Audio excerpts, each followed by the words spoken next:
If you're shopping while working, eating, or even listening to this podcast, then you know and love the thrill of a deal. But are you getting the deal and cash back? Rakuten shoppers do. They get the brands they love, savings, and cash back. And you can get it too. Start getting cash back at your favorite stores like Levi's, Plow and Hearth, Adidas, Sephora, and Neiman Marcus. Stack sales on top of cash back and feel what it's like to know you're maximizing the savings. And it's easy to use. And you get your cash back sent to you through PayPal or check. The idea is simple. Stores pay Rakuten for sending them shoppers, and Rakuten shares the money with you as cash back. Download the free Rakuten app or go to Rakuten.com to start saving today. It's the most rewarding way to shop. That's Rakuten. Rakuten.com.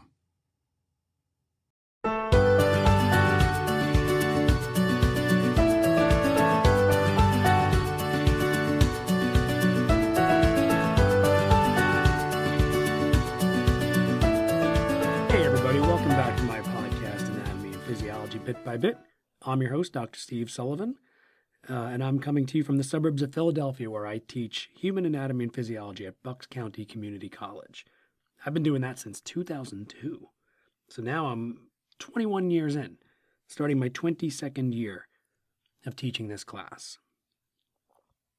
So, as most of you are aware, it has been a while since my last episode. If you're listening straight through and kind of a new listener, you won't even notice anything, but it's actually been over 2 years since I recorded the last episode. I have been really busy getting my tutor videos together, as well as all the other things that keep a person busy, right? So, kids, family, pets, all that good stuff. For those of you who heard the episode about my old cat that had to have his thyroid radiated, I'll give you an update. It's now 3 years later. He is now an older cat, 19 years old almost. And now he is diabetic, getting a couple of insulin shots a day, losing a lot of weight. So he's hanging on, but, he's still struggling. But I got some emails and some messages asking about the cat. So I appreciate your concern. He's still going. So anyway, thank you for reaching out about that. By the way, if you are interested in the tutor video project that I've been working on with McGraw-Hill Education, it is called Anatomy and Physiology Digital Suite. And it is basically a alternative to a print textbook. Using tutor videos and a bulleted narrative study guide to deliver the content necessary for a majors level anatomy and physiology course in college. So you can check that out, and I appreciate it. And don't forget, I also have the YouTube channel, Student Help 4 AP. That's the number 4 AP. And hopefully you get some benefit out of that if you would like to look at some of my older tutor videos that are available for you to use there. So I think we're going to go back into the brain and maybe talk about some more anatomical structures, especially the meninges and things like that. So why don't we get started?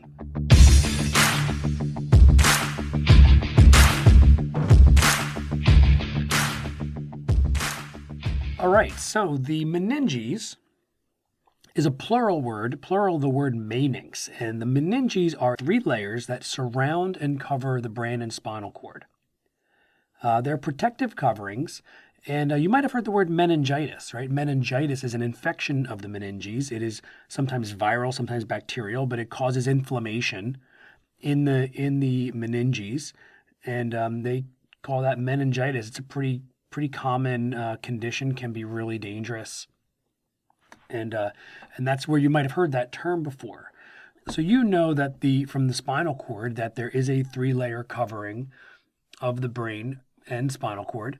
And those 3 layers are called maters, M-A-T-E-R, mater. And there is the pia mater, and that's the deepest layer, the deepest layer surrounding the surface of the brain. The arachnoid mater, which is the next mater on top of the pia mater, and then the dura mater, which is the more durable kind of leathery layer on the outer surface. And those 3 layers are protective. They also have cerebrospinal fluid in the spaces between them sometimes. And you may have even heard some spaces associated with these maters, like the epidural space, or you might have heard the term subdural hematoma, which is blood collecting in the space beneath the dura mater. So epidural injections, you might have heard of that. So these are all associated with the spaces either surrounding or underneath these layers, these meninges. So let's start with the deepest layer right on the surface of the brain, and that would be the pia mater, P-I-A, M-A-T-E-R, 2 words, the pia mater, and that is directly attached to the brain and spinal cord. It's mostly areolar connective tissue. If you remember that back from the histology episodes, it's mostly areolar connective tissue. And on top of it, there are these little tiny extensions that look like stilts. And standing on that pia mater is the arachnoid mater. So arachnoid means like a spider, right? So in these extensions of collagen and elastic fibers that are sitting on top of the pia mater as a part of the arachnoid mater, they kind of look like a spider web. And so you get this spider-like appearance, and we call that the arachnoid mater. So on the brain, you've got arteries and veins, obviously, and they're going to supply blood and drain blood to and from the brain and the spinal cord. And they all lie like right on top of the pia mater. And those arachnoid stands that are those little extensions called trabeculae, they're kind of holding those blood vessels onto the surface of the pia mater, so that if you were to dissect a sheep brain, for example, if you pulled off the arachnoid mater, you'd be pulling off those blood vessels with it. So that typically happens for those of you who are familiar with dissecting a sheep brain, which I do in my class. That'll happen once you do that.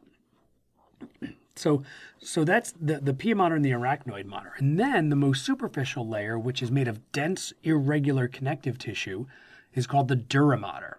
And that's the thickest, toughest, most durable one, right? So it's like a heavy-duty layer. It's very protective. It's right between, it's really just deep to the skull and the vertebral canal. So it is the most superficial layer of the central nervous system's meninges. So because of the spaces that surround them or are underneath them, we've got these spaces that are named like epidural space. And in the brain, there's really no epidural space because the dura mater is directly attached to the inside of the cranium. So there's no epidural space in the brain, but in the spinal cord, there is. So the dura mater surrounds the arachnoid mater of the spinal cord, and then there's a space, usually filled with like fat, between the inside of the vertebral canal and the dura mater, and we call that the epidural space. So you might have even heard of an epidural injection, like if someone's having a baby, they do an epidural injection of an anesthetic to numb the area so that they don't feel the intense pain or they lessen the intense pain of the childbirth. And those injections are in the epidural space. So they call them epidural injections. Another space that's really important is the subarachnoid space, and that is the space that the arachnoid trabeculae exist in, right? So those stands, those kind of legs sitting on top of the pia mater, they exist in this space that's between the arachnoid mater and the pia mater called the subarachnoid space. And that space is filled with cerebrospinal fluid. Cerebrospinal fluid is this clear fluid, and it's surrounding the brain and spinal cord, and it's also inside the internal cavities of the brain and spinal cord. So you might have heard the term spinal tap, and that's an old term for a procedure called a lumbar puncture. So in the lumbar spine, they will put a needle in, and they'll get into the subarachnoid space, and they will draw cerebrospinal fluid out of that subarachnoid space, and then they will analyze it to see if there's any evidence of infection or inflammation there, and that's kind of how they would diagnose meningitis. So that's the subarachnoid space, filled with cerebrospinal fluid. Now, like I was saying before, there's a space between the dura mater and the arachnoid mater. But that space doesn't really exist unless blood fills the area between those two layers and creates a space. And that is called a subdural space. And when blood collects in that subdural space, it's called a subdural hematoma. And it's usually the result of a head injury and can be really dangerous because the collecting blood will start to pool and create pressure on the brain internally. And that can be a real danger. And this is one of the reasons why people who have a head injury should take it seriously, right? Perhaps get a CT scan to see if there is any pooling of blood in that subdural space, because it can result in death relatively quickly. The interesting thing about the dura mater of the brain that makes it different from the dura mater of the spinal cord is that around the spinal cord, the dura mater is just really one layer. It's one thick layer of dense, irregular connective tissue. But around the brain, there's actually two layers of the dura mater. There's a layer that is directly attached to the inside of the cranial bones, and we call that the periosteal layer. And then there's a layer that is deep to that, and they're fused together.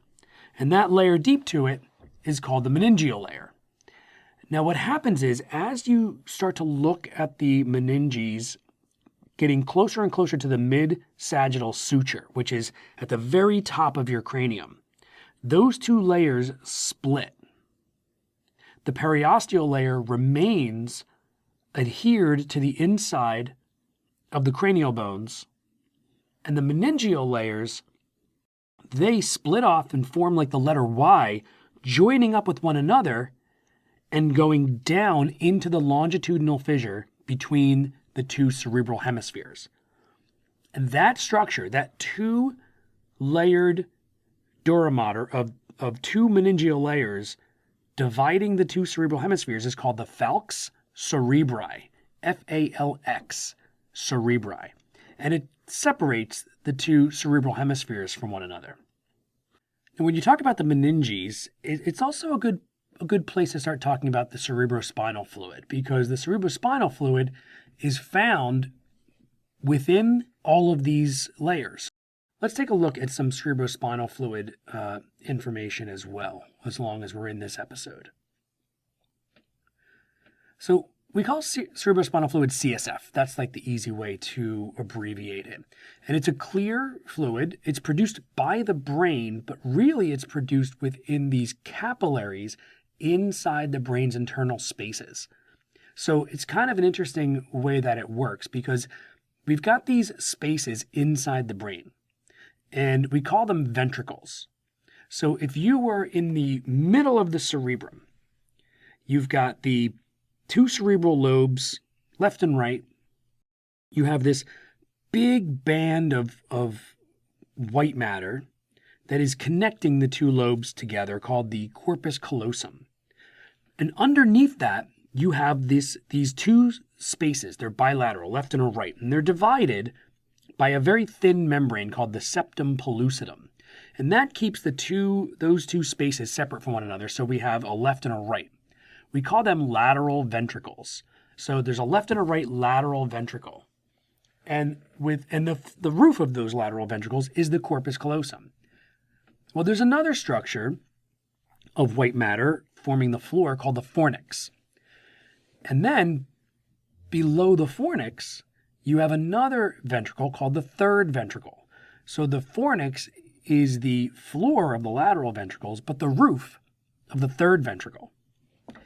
And then the third ventricle gives way to a tunnel that travels through the midbrain of the brainstem called the cerebral aqueduct. And that leads to a space between the pons and medulla oblongata of the brainstem and the cerebellum. And that's called the fourth ventricle. So these ventricles have in them blood capillaries called the choroid plexus. And then we also know about the ependymal cells that line these ventricles. So these choroid plexuses, they filter blood plasma out of the capillary and through those ependymal cells. And so that fluid eventually gets to the ventricular spaces. And when it does, it's called cerebrospinal fluid. Now, these ependymal cells, one of their jobs is to modify the chemical composition of the blood plasma so that way, by the time it gets into the ventricles, it's not really the same as blood plasma. It has almost no proteins in it. The potassium, calcium, and glucose levels are lower in CSF than they are in blood plasma, but it does have more sodium chloride. So it is different from a chemical composition than blood plasma, and it is flowing around in these ventricles of the brain. So what happens is now this CSF is going to flow from ventricle to ventricle and then into the subarachnoid spaces. So, like I said, all 4 ventricles are going to have choroid plexuses, and those choroid plexuses are going to filter out blood plasma and form this CSF. Let's start in the lateral ventricles, for example. So in the lateral ventricles, we've got the CSF. The lateral ventricle and third ventricle are connected by a tiny foramen called the interventricular foramen. And it's located in the rostral or anterior part of the lateral ventricle. The CSF can actually go through that interventricular foramen into the third ventricle. And then the choroid plexus in the third ventricle will add more CSF to that. So through this third ventricle, we've got more CSF. At the bottom of the third ventricle, we have the opening to that cerebral aqueduct that is the canal traveling through the midbrain of the brainstem into a space between the medulla and the pons and the cerebellum called the fourth ventricle. And the fourth ventricle has its own choroid plexus, and that produces even more CSF. The back wall of that fourth ventricle is the cerebellum, and the anterior wall is the pons and the medulla oblongata. Bombas makes the most comfortable socks, underwear, and T-shirts. Warning, Bombas are so absurdly comfortable you may throw out all your other clothes. Sorry, do we legally have to say that? No, this is just how I talk, and I really love my Bombas. They do feel that good. And they do good, too. One item purchased equals one item donated. To feel good and do good, go to Bombas.com and use code AUDIO for 20% off your first purchase. That's BOMBAS.com and use code AUDIO at checkout.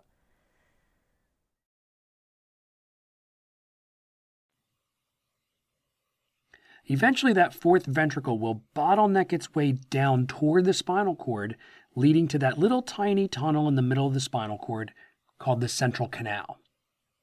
A small amount of CSF actually goes into that central canal, but most of it is going to leave the fourth ventricle through these 3 small holes called apertures.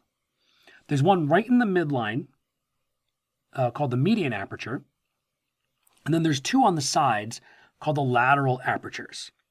And all of those apertures lead right into the subarachnoid space. So CSF will leave the fourth ventricle through those apertures and enter the subarachnoid space. And that surrounds the entire central nervous system, brain and spinal cord.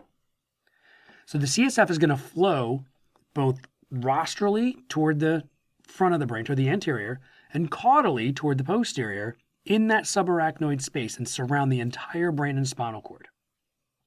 So it's going to keep flowing through there, and then it's going to eventually get to these areas of arachnoid mater that are projecting into the space between the periosteal and meningeal layers of the dura mater, right along the mid-sagittal line.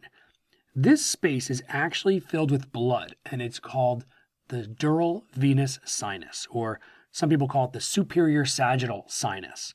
So the pieces of arachnoid mater, called arachnoid villi, they project into that space, and then the CSF that goes into those arachnoid villi, they kind of filter their way back into the circulatory system, into that superior sagittal sinus or dural venous sinus. So it's all pressure-based, right? There's a positive pressure of CSF in the subarachnoid space, and it pushes the CSF into the arachnoid villi, and then it's going to be reabsorbed back into the bloodstream and become plasma again. At any given time, we have about 100 to 160 milliliters of CSF surrounding our brain and spinal cord. Our brains make about 500 milliliters a day that flows around, but most of it is reabsorbed back into the bloodstream. So we only have about 100 to 160 at any given time. So what are the functions of cerebrospinal fluid? So what does it do? I mean, the first thing is it's going to help maintain the chemical composition of the extracellular fluid of nervous tissue. So wastes produced by the cells of the nervous tissue don't hang around in the extracellular fluid too long because we don't want them to disrupt the normal function of those neurons.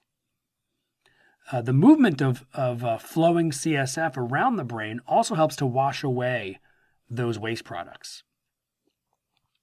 The next one is it physically protects the brain. It actually provides a fluid resistance to sudden brain movement. So the brain's not going to go banging into the inside of your cranium all the time because it has this fluid cushion of CSF around there, kind of slowing down the movement of the brain within it. The brain actually kind of floats in the CSF. So the other function is buoyancy. The majority of the brain's mass doesn't just rest on the floor of the cranial cavity, and it also doesn't hang from the top of your skull. It mostly just kind of floats in the CSF, and that reduces the strain on the meninges and keeps the brain from kind of leaking out through the foramen magnum of the occipital bone. So that's the cerebrospinal fluid. And then also, I guess we covered meninges as well. So that's kind of a lot to do in one episode. So I think it's probably a good place to cut it off there. And our next episode, maybe we'll get into more anatomical regions of the brain and what their functions are as well. So I really appreciate you tuning back in. I mean, it's been a while for me, maybe not for you if you've just kind of started the podcast. Then you'll have a seamless transition into this episode. But it's been about, almost 2.5 years since the last time I recorded one. So it is nice to get back on the mic and give all these A&P students and interested parties something to listen to again. So thank you so much for listening. I really appreciate it. I want to remind you of my YouTube channel, Student Help 4 AP. That's the number 4 AP. Check it out for extra help, as well as check out Anatomy and Physiology Digital Suite by McGraw-Hill Education. It's something I've been authoring for years, and it's almost done, but it is live. It is available, even though it's not 100% finished. There's plenty of content in there. That might be something you got to tell your professors about, because it is a full online system for teaching and learning A&P. And once again, thank you to Bucks County Community College for giving me a job that I love, and for McGraw-Hill Education for doing the same. I will see you next time.